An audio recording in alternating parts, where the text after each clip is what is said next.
آپ کو پتہ ہے کہ جو نظر لگتی ہے نا خاص طور پر، اور جس سے بہت سی بیماریاں آتی ہیں، اس پہ اب تحقیق بھی ہو رہی ہے پیراسائیکالوجی میں، کہ نظر سے جو ریز اٹھتی ہیں وہ انسان کے جسم میں، یعنی نیگیٹو ریز جو خاص طور پر آتی ہیں، حسد کی نظر ہوتی ہے جیسے، تو وہ آ کے ایک ریئیکشن کرتی، کیمیکل ریئیکشن ہوتا ہے اس کی وجہ سے بلڈ میں، جس سے کچھ بیماریاں پیدا ہوتی ہیں۔ حدیث میں آپ کو سنا دیتی ہوں۔ حضرت ام سلمہ سے روایت ہے کہ آپ صلی اللہ علیہ وسلم نے ایک لڑکی کے چہرے پر کالے پیلے رنگ کا نشان دیکھا تو آپ نے فرمایا اسے نظر بد لگ گئی ہے، اس پر دم کرو۔ حضرت جابر کہتے ہیں کہ آپ صلی اللہ علیہ وسلم نے آل حزم کو سانپ کے ڈسنے کی وجہ سے دم کرنے کی رخصت دی، اور آپ نے اسما بنت امیس سے پوچھا کیا وجہ ہے کہ میرے بھتیجے کمزور ہیں، کیا فقر و فاقہ کا شکار ہیں، یعنی کھانے پینے کے باوجود یہ کیوں کمزور ہیں، کیا ان کو کچھ کھانے کو نہیں ملتا؟ انہوں نے کہا نہیں، بلکہ انہیں نظر بد بہت جلد لگ جاتی ہے، تو آپ نے فرمایا ان پر دم کیا کرو۔ یعنی جس بیماری کی سمجھ میں نہ آئے کہ کھائے پیے بھی انسان جوان بھی ہو لیکن اس کو صحت ہو ہی نہ، کوئی ظاہری سبب معلوم ہی نہ ہو، تو ایسے شخص پر دم کرنا چاہیے۔ حضرت عائشہ صدیقہ کہتی ہیں کہ رسول اللہ صلی اللہ علیہ وسلم نظر بد کی وجہ سے دم کرنے کا حکم دیتے تھے۔ حضرت انس کہتے ہیں کہ آپ صلی اللہ علیہ وسلم نے نظر بد اور بچھو وغیرہ کے ڈسنے سے اور پھوڑوں سے دم کرنے کی اجازت دی، یعنی پھوڑے وغیرہ جو ہوتے ہیں نا اس پر بھی دم کی اجازت دی، تو جسمانی بیماری ہے نا۔ اور نظر کے بارے میں تو یہ بھی کہا گیا ہے، حدیث میں آتا ہے کہ نظر بد کا لگنا حق ہے، انسان کو اونچے پہاڑ سے گرا سکتی، کیونکہ ہوتا کیا ہے کہ جب ایک خاص اینگل سے دیکھا جاتا ہے تو دوسرے انسان کے جسم میں جیسے لرزہ سا آ جاتا ہے نا، اور انسان ہل جاتا ہے۔ اس کی دلیل قرآن میں بھی ہے، ایک سورت کے آخر میں آتا ہے وَإِن يَكَادُ الَّذِينَ كَفَرُوا لَيُزْلِقُونَكَ بِأَبْصَارِهِمْ لَمَّا سَمِعُوا الذِّكْرَ، کہ قریب ہے کہ کچھ کافر آپ کو اپنی نگاہوں سے کیا کر دیں، پھسلا دیں جب یہ قرآن سنتے ہیں۔ یعنی وہ سننے نہیں آتے تھے، صرف آپ کو گھورتے رہتے تھے۔ اور کس لیے گھورتے رہتے تھے؟ تاکہ آپ بول نہ سکیں، آپ لرز جائیں، ڈگمگا جائیں، اپنا کام چھوڑ دیں، بری نیت سے آتے تھے۔ وَيَقُولُونَ إِنَّهُ لَمَجْنُونَ، کہتے ہیں کہ یہ تو مجنون ہو گیا۔ آپ صلی اللہ علیہ وسلم نے فرمایا نظر بد حق ہے، اگر تقدیر سے کوئی چیز سبقت لے جا سکتی ہوتی تو وہ نظر بد ہے۔ پتہ کیسے چلے؟ چل جاتا ہے، پتہ کیوں نہیں چلتا؟ مثلاً آپ کا بچہ ہنس رہا تھا، کھیل رہا تھا، دودھ پی رہا تھا کہ اچانک کوئی شخص آیا اور جب وہ اٹھا تو بچے نے شور کرنا شروع کر دیا، اب پتہ چل جاتا ہے۔ بعض اوقات گھر ہی کے لوگوں کی لگ جاتی، بعض اوقات محبت سے بھی لگ جاتی، کہ بچہ کھیل رہا تھا، آپ دیکھتے کہ وہ گر پڑا، اچانک رونا دھونا شروع ہو گیا، سر پٹ گیا۔ حدیث میں آتا ہے نظر بد انسان کو موت تک اور اونٹ کو ہانڈی تک پہنچا دیتی ہے۔ اونٹ کو ہانڈی تک پہنچانے کا مطلب کیا ہے؟ ذبح کرنا پڑ جاتا ہے، تڑپنے لگتا ہے۔ آپ صلی اللہ علیہ وسلم نے فرمایا اللہ کی قضاء اور تقدیر کے بعد سب سے زیادہ نظر بد کی وجہ سے میری امت میں اموات ہوں گی۔ آپ صلی اللہ علیہ وسلم نے فرمایا نظر بد سے اللہ کی پناہ طلب کیا کرو، کیونکہ نظر بد کا لگنا حق ہے۔ اسما بنت امیس نے آپ سے گزارش کی کہ بنو جعفر کو نظر بد لگ جاتی ہے تو کیا وہ ان پہ دم کر سکتی ہیں؟ آپ نے فرمایا ہاں، یعنی ایک عورت بھی دم کر سکتی ہے، اور اگر تقدیر سے کوئی چیز سبقت لے جانے والی ہوتی تو وہ نظر بد ہے۔ آپ نے فرمایا بے شک نظر بد انسان پر اثر انداز ہوتی ہے، حتیٰ کہ اگر وہ ایک اونچی جگہ پر ہو تو نظر کی وجہ سے گر بھی سکتا ہے، یعنی فزیکلی بھی اثر انداز ہوتی۔ اور آپ دیکھیں کہ وہ قرآن پاک میں نہیں آتا وَمِن شَرِّ حَاسِدٍ إِذَا حَسَد، اور حاسد کے شر سے جب وہ حسد کرے، تو نظر بد ہوتی کس کی ہے؟ حاسد کی ہوتی۔ بری نظر کس کی ہوتی ہے؟ حاسد کی۔ تو جو صبح شام 3 دفعہ یہ پڑھتے رہیں ان کو حاسد کچھ نہیں کر سکتے، ان کا کچھ نہیں بگاڑ سکتے، جتنا چاہیں گھورتے رہیں۔ اسی طرح ابن کثیر نے کہا کہ نظر بد کا اللہ کے حکم سے لگنا اور اثر انداز ہونا حق ہے۔ تو جب اللہ کی پناہ لیتے ہیں نا قل اعوذ برب الفلق قل اعوذ برب الناس، تو آپ نے اللہ کے پناہ لے لی، شیلٹر میں آ گئے آپ، اب ہر چیز بیکار ہو رہی ہے، سب نظریں وظریں، اور اگر لگتی بھی ہے انسان کو تو کس سے؟ اللہ کے اذن سے لگتی۔ حافظ ابن حجر کہتے ہیں کہ نظر بد کی حقیقت کچھ یوں ہے کہ ایک خبیث الطبع انسان اپنی حاسدانہ نظر جس شخص پر ڈالے تو اسے نقصان پہنچے۔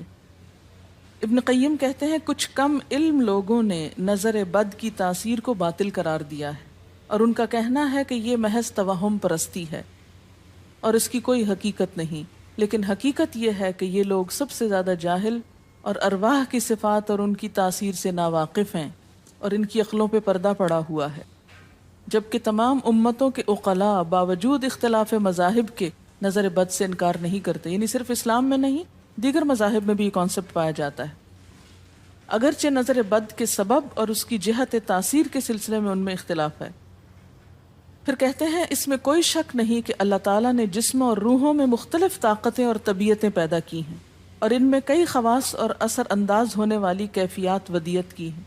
آپ دیکھیں کہ لو چلتی ہے تو اثر نہیں ہوتا، اس کا بھی تو اثر ہوتا ہے نا، حالانکہ وہ نظر نہیں آ رہی ہوتی، اور کسی عقل مند کے لیے ممکن نہیں کہ وہ جسموں میں روحوں کی تاثیر سے انکار کرے، کیونکہ یہ چیز خود دیکھی اور محسوس کی جا سکتی ہے، اور آپ دیکھ سکتے ہیں کہ ایک شخص کا چہرہ اس وقت انتہائی سرخ ہو جاتا ہے جب اس کی طرف وہ انسان دیکھتا ہے جس کا وہ احترام کرتا ہے، اور اس سے شرماتا ہو، اور اس وقت پیلا پڑ جاتا ہے جب اس کی طرف ایک ایسا آدمی دیکھتا ہے جس سے وہ ڈرتا ہو، یعنی جس سے آپ ڈرتے ہیں وہ آپ کو دیکھے تو آپ کا رنگ پیلا ہو جاتا ہے۔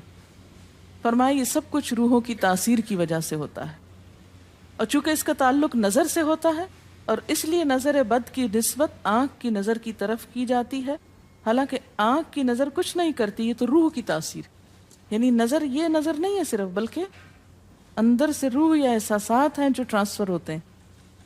آپ دیکھیں کہ محبت کی نظر کیا اثر نہیں کرتی، کرتی ہے نا، اسی طرح نفرت کی، غصے کی، اور آپ کے چھوٹے بچے خاص طور پہ نظروں کو بہت پہچانتے ہیں۔ آپ نے دیکھا ہوگا کہ بچے کچھ لوگوں کے پاس فوراً چلے جاتے ہیں اور کچھ لوگوں کے پاس نہیں جاتے۔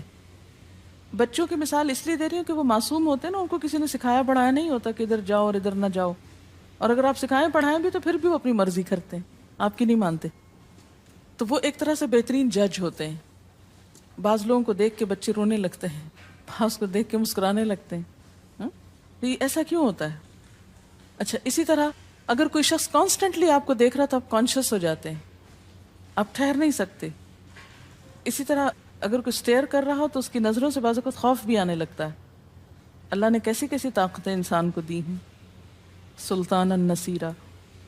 اچھا، پھر لکھتے ہیں کہ روحیں اپنی طبیعتوں، طاقتوں اور کیفیتوں اور اپنے خواص کے اعتبار سے مختلف ہوتی، سو حسد کرنے والے انسان کی روح واضح طور پر اس شخص کو اذیت پہنچاتی ہے جس سے حسد کیا جاتا ہے۔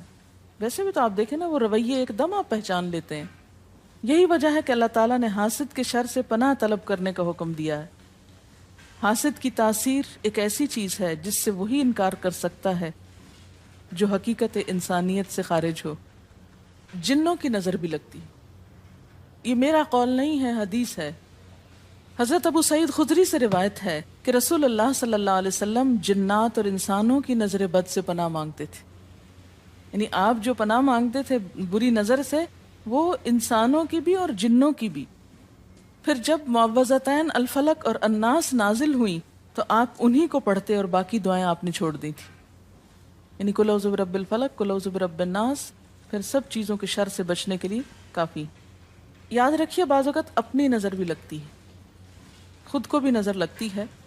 اسی طرح جب لباس اتارا جاتا ہے نہانے کے لیے مثلاً، تو اس وقت بھی دعا سکھائی گئی، بسم اللہ پڑھنی چاہیے، بیسیکلی بسم اللہ پڑھ کر اتارنے چاہیے، اور اس کے علاوہ اعوذ بکلمات اللہ التامات من شر ما خلق بھی پڑھ سکتے ہیں۔ آپ کو معلوم ہے کہ ٹوائلٹ میں جانے سے پہلے بھی دعا سکھائی گئی، کیونکہ جنات کے ٹھکانے گندی جگہوں پر ہوتے ہیں۔ اللہم انی اعوذ بک من الخبث والخبائث، خبیث جنوں اور خبیث جننیوں، خبائث سے تیری پناہ میں آتا ہوں۔ یہ دعا کیوں سکھائی گئی؟ اسی لیے کہ اگر آپ وہاں پر موجود ہیں، اور خصوصاً اگر آپ بے لباس ہیں، تو بھی ایسی چیزوں کی نظر بھی لگ سکتی ہے اور وہ چیزیں اثر انداز بھی ہو سکتی ہیں۔ اسی لیے بلا ضرورت تنہائی میں بھی بے لباس ہونے سے منع کیا گیا ہے۔ بعض لوگوں کی عادت ہوتی ہے نا کہ وہ نہانے بیٹھتے ہیں تو وہیں کپڑے دھونے شروع کر دیتے ہیں، اور نہیں، بس فوراً اپنے آپ کو ڈھانکنے کی کوشش کریں، بلا ضرورت زیادہ دیر بے لباس نہ رہے۔ ایک حدیث میں آتا ہے، ابو امامہ کہتے ہیں کہ میرے باپ سہل بن حنیف نے غسل کا ارادہ کیا اور جب قمیص اتاری تو عامر بن ربیعہ ان کی طرف دیکھ رہے تھے۔ ان کا رنگ انتہائی سفید تھا اور جلد بہت خوبصورت تھی۔ عامر نے دیکھتے ہی کہا، میں نے آج تک اتنی خوبصورت جلد کسی کنواری لڑکی کی بھی نہیں دیکھی۔ ان کا یہ کہنا تھا کہ سہل کو شدید بخار شروع ہو گیا۔ چنانچہ نبی صلی اللہ علیہ وسلم کو یہ قصہ بتایا گیا اور آپ سے یہ بھی کہا گیا کہ سہل کی حالت یہ ہے کہ وہ سر بھی نہیں اٹھا سکتا۔ آپ نے پوچھا، کیا تمہیں کسی پہ شک ہے؟ انہوں نے کہا، جی ہاں، عامر بن ربیعہ پہ ہو سکتا ہے۔ آپ نے انہیں بلوایا اور ناراضگی کا اظہار کرتے ہوئے فرمایا، تم میں سے کوئی ایک کیوں اپنے بھائی کو قتل کرتا ہے؟